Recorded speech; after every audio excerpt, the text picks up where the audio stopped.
it's interesting to hear Comey come out and say that. And you know, I guess you give him some credit for admitting it in a little late. You know, I don't know. I mean, I guess you say, okay, here he is. He's at least saying it. But it's impossible to deny at this point. And this is also the same guy, as you point out, who, when this came out, said it was complete vindication, which Chris Wallace asked him about and said, hey, you know, you said this was complete vindication for your position. Here's what the IG said about that. And they play the clip of the IG saying, no, it was definitely not complete vindication. There's massive problems here.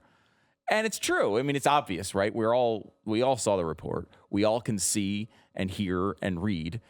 So it was a weird PR attempt to come out and say you were vindicated, and then 10 seconds later come out and say, well, you're right. Now, Comey's line on the vindication was to say, well, we were vindicated from the very worst accusations, right? So to say, instead of saying like, well, what we were very worst accusations? Like, you were vindicated. Carter Page? That was... He says, you know, and he's playing the line that the media was playing, which is there was no political bias. That was what the report said. It said there was no political bias. Now, it didn't say that. It said there was no evidence. There's no documentary evidence of political bias. Right. However, how do you make 17 right. errors and they're all going one way, and they're not errors? They're changing documents, falsifying documents. Yeah, the only two explanations for this are political bias. They were breaking their own rules to target Trump, right? That's right. One. And number two is they break their own rules all the time to get these FISA warrants, and it's all tilted towards essentially conviction, if you will, right? That's even worse. That's worse. I mean, so which one is it? Is it that you always fix these things so that you can get the FISA warrant? Exactly. Or were you targeting Trump for political reasons? One of the two. Because the entire system is a disaster if they do this to everybody. So in a way, you kind of wish they were just doing it because they didn't like Trump. You know, because at least then you don't have to completely scrap the entire system. But honestly, until we know the answer to that, you pretty much have to scrap the entire system. If this is the way they're handling this, it's what every libertarian warned us about this entire time going back to the Bush administration. They were apparently they were completely right. Completely right. Completely right. Completely vindicated. The libertarians were, yes. Yes. Correct. Yes. You know, I was looking at the Boris Johnson win, and then looking at this impeachment and looking how the left here in America has been dealing with things and how they're trying to silence people.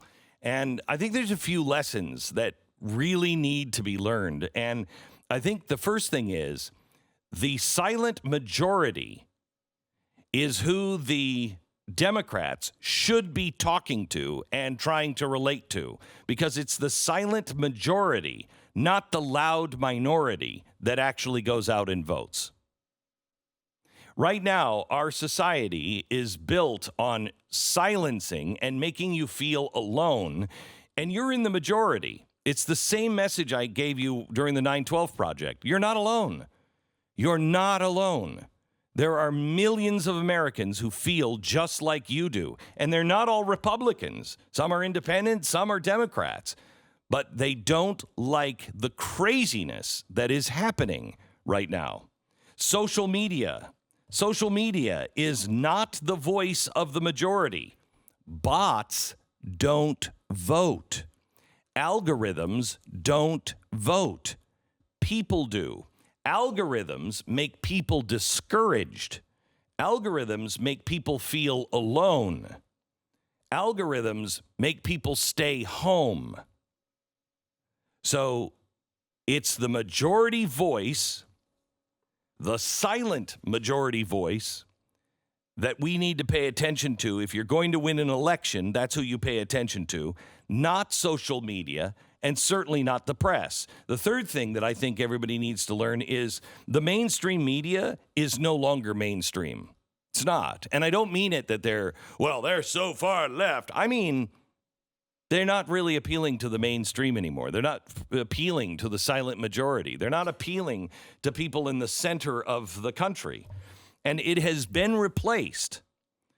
But the mainstream media has not been replaced by one entity. The mainstream media has been replaced by hundreds of entities.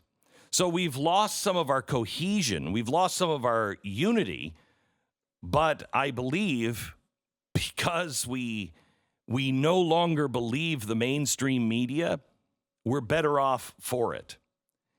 But you should know, mainstream media, it was your bias, your lies, your incompetence, your arrogance that drove your audience away. They didn't find something necessarily they like better. They just couldn't take you anymore.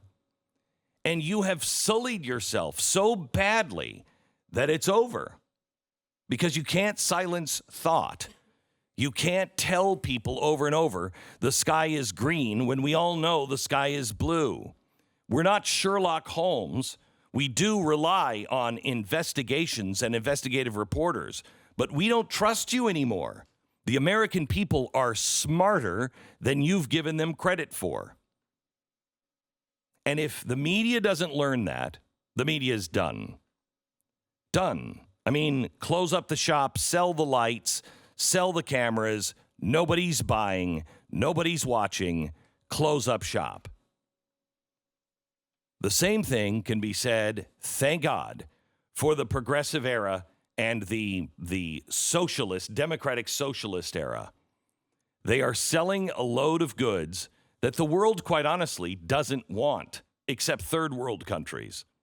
And then once they get it, they don't want it either. The world's about to change, and it just might be for the better because of the arrogance of the left.